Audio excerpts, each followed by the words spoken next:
I stopped watching porn for two reasons, basically. The first one was that porn brought so much anger and violence into my private fantasies. And these were anger and violence that were not there originally to begin with. And I did not want that for me anymore. This was not me, and I decided to just put an end to it. Easier said than done. I'll get to it later, but the second reason was that I came to realizing, I think, that only by watching porn, I take part in creating a demand for filmed prostitution, because that's what porn really is, filmed prostitution. Porna stands for prostitute, graphia stands for documentation, and prostitution was nobody's childhood dream, okay? That it is always a result of trouble and distress. Now, I became aware of that gradually when I was volunteering with men and women in prostitution, some of them victims of human traffic, serving aid in brothels, under the bridge, in street corners, but you don't really need to do all that in order to understand how this mechanism of porn and prostitution works. Because porn as a genre, it's not about erotica or healthy sexual communication. It is all about male domination of women, subordinance of women, not only as a sexual practice, as a way of being, as a genderial hierarchy in this world. Like if we would ask porn, if we were to ask porn, how does it define something as sexual? What qualifies, what defines something as sexual? Porn would laugh in our face. What defines sexual? Whatever men find arousing. Men find it arousing to choke a woman, to have brutal sex without one touch, hug, kiss, tender caress. Well, then it is sexual. It arouses men to see a woman or a child cry. It is sexual. It arouses men to rape a woman. Well, then it is sexual. In every mainstream porn gallery on the web, we can find the rape category, side by side with the humiliation category, abuse category, crying category, and so on. And this is all as if regular porn is not already filled with these motives. Even in its mildest version, the mildest version of porn, what porn is showing us, like, I don't know, 80, maybe 90% of the time, is actually sex with no hands involved. And this is not how we authentically desire. Sorry, I'll repeat that. I see your look. Sex with no hands involved. Okay. If you're not going to give up watching porn, so next time you do watch, just notice that porn cameras have no interest in capturing any normal sensual activities, such as petting, caressing, making out, touching, hugging, kissing. No. What porn cameras are into is the penetration. So normally, the composition will be a man and a woman. Hopefully just one. Okay, so one man and one woman. His penis is inside her. Don't be picky. It doesn't matter where inside. Somewhere inside her there is a penis. His penis is somewhere inside her, okay? And in order to not block the camera for doing this extreme close-up on the penetration, he's standing with his hands behind his back most of the time.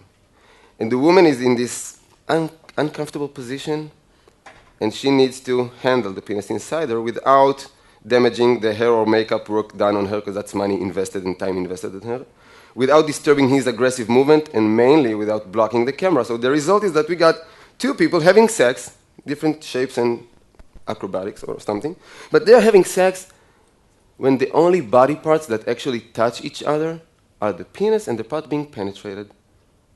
No hands involved. Now, I talk, I don't know, 250, 300 times a year. Soldiers, students, pupils.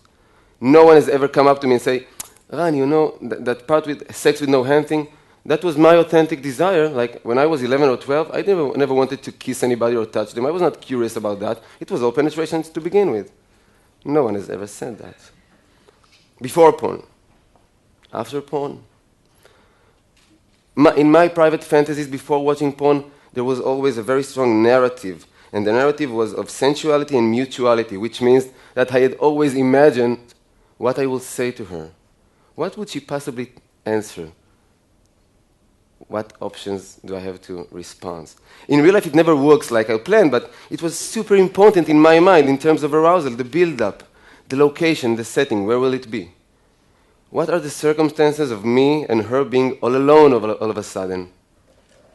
How will this bodily inflaming between us will emerge step by step. It was super important before porn. After making a habit out of porn, it conquers your mind and it invades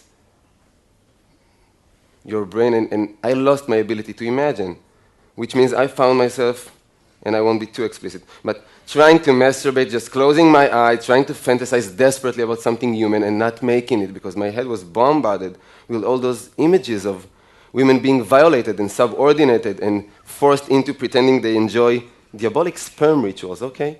So this is pretty much the result.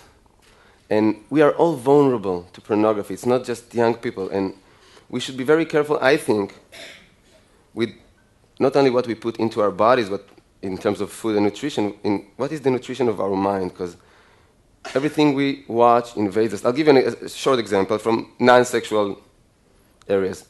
I came back home, and my beloved one was watching some cultural junk. She was watching a karaoke show, auditions, the one with the chairs spinning. And we don't have a TV set back home, okay? We don't have a TV set back home, but only because it allows us to falsely present ourselves as deep and profound people.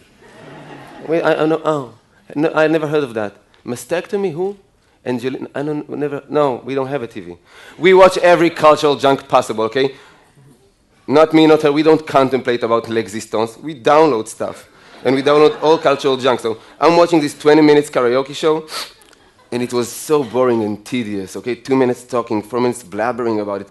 I lost patience after like 20 minutes, and I went off to take a shower. And the most interesting part was in the shower, because what I found out there was myself in my most pathetic ever. I'm going to share it with you. I want to feel that you actually accept me and love me, so I have to share my most pathetic, and you have to accept it now.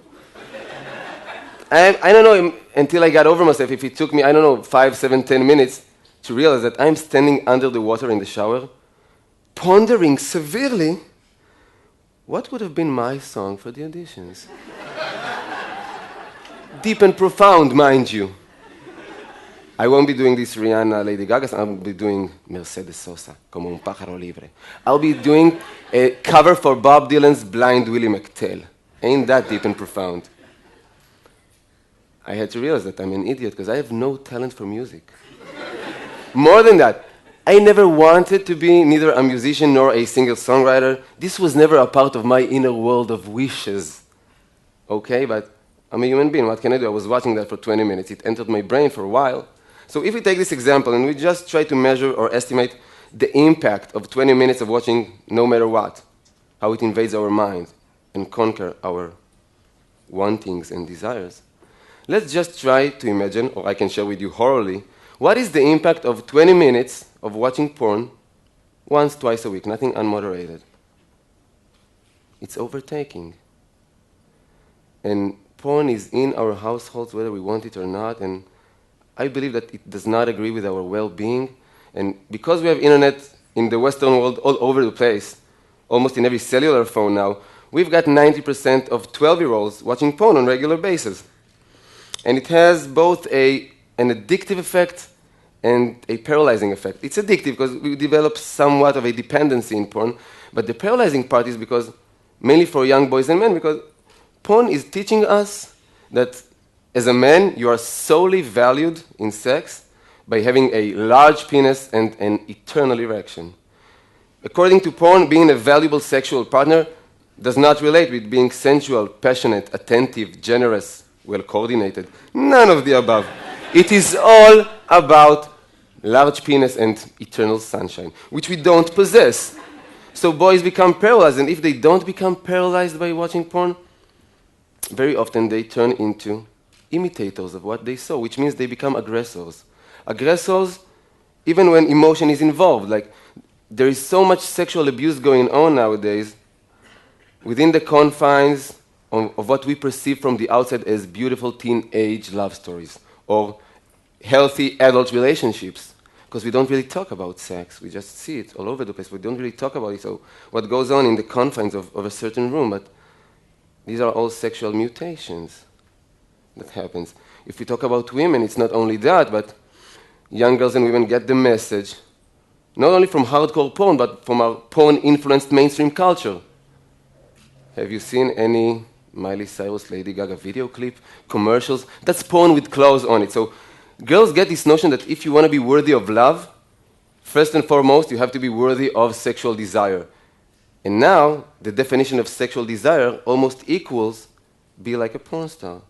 So I work in dozens and dozens of high schools and junior highs. In every single one of these schools, I find girls that at a certain point agreed to be documented in an intimate situation because they wanted to please some guy that they had feelings for. And this guy misappropriated their trust. Always same story, so he sells it on WhatsApp application or on the web, in the internet. And normally nobody even addresses him in terms of moral. But it is always girls that suffer from shaming and mortification. They can change school, they drop out normally, change school, move to another city, and still be haunted on social networks. They develop clinical depressions, severe eating disorders, as if we don't have enough reasons in our culture to develop eating disorders. They become so isolated socially. So some of them, like Amanda Todd, rest in peace, some of them actually commit suicide because they find no more value in life or in themselves. So porn is not only in our house, it is a capital case. It is not a minor phenomenon in our society. It is a question of life and death sometimes. It is mainly a question of life and death for the people who participate in porn, because porn is not an embodiment of freedom of speech, freedom of occupation, blah, blah, blah. No, it's an embodiment of sex exploitation, working side by side with human traffic, raping, pimping, solicitation. For every one porn star with a book contract or a production company, we've got hundreds of thousands of women and girls who does not survive out there. Literally, they just don't make it. The sex industry just, how do you say, chews them up and spits them back into brothels, into hooking in the street, escorting, massage parlors with happy or unhappy ending, depends who you ask. And I'm not joking, this is serious life. This is the whole spectrum of prostitution. So many of them doesn't even make it to the age of 50. I'm talking countries that the average life expectancy is 75, 76 years now. They don't make it to the age of 50, for reasons mainly. Drugs, STDs, sexually transmitted diseases, being murdered by a John, a pimp, a boyfriend. And the fourth reason is suicide once again. Because if you're a prostitute, on camera or off camera, you're in the situation that we can refer to as social death. We have all sat in the dinner table with people who probably consumed prostitution, that have been to a brothel once, twice, at least. We never sat down to the table with a prostitute, not with a declared one. So that's social death.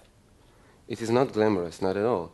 And when I sit in the privacy of my room and I watch porn, even without paying, no need to pay, it's free, okay? I hope you know that, if you're still consuming. Whatever I'm watching is creating a demand, and wherever there is a demand, there will be supply. There's a correlation. If I watch pornography of black older women, somebody is going to go out and pimp black older women. Asian minors, somebody is already trafficking Asian minors in order to film them, okay? Israeli women, Palestinian women, WASP, all-American college girls, that are strong in the last few years. It's a very upcoming category. The scum of the earth are already out there trying to solicitate and prostitute these women on camera. So I stopped watching porn for my personal well-being, my intimate communication, my private erotic life, my, reclaiming control and responsibility over my mind. But by doing that, I actually stopped contributing to this horrible sex industry, and that's a good thing to do, I believe. And I would really like to propose that notion of physically and emotionally safe sex. Emotionally safe sex. It does not mean going back to be conservative or unliberated sexually. I'm all for sexual freedom. It just means that we need to put genderial hierarchy aside, subordinates aside, and bring back in, let's just say, laughter as a critical mass for intimacy. Two souls, two humans, two souls alone in private. Can they please have a laugh together? I don't care if they know each other for a decade or for an hour. If two souls alone in a room does not manage to have a laugh together, what good could possibly grow there, sexual and non-sexual? That's emotionally safe sex. I've got so many things I really want to share with you, but I feel like my time is almost up. So I just really want to ask for us to speak about these issues more, because I strongly feel that our history of silence never did us any good, because silence only perpetuates more silence, while talking normally gives birth to more talking, more sharing, more identification, more awareness, more change. Small change in our small, humble life, but real change, a true one, emotionally safer. Thank you for listening.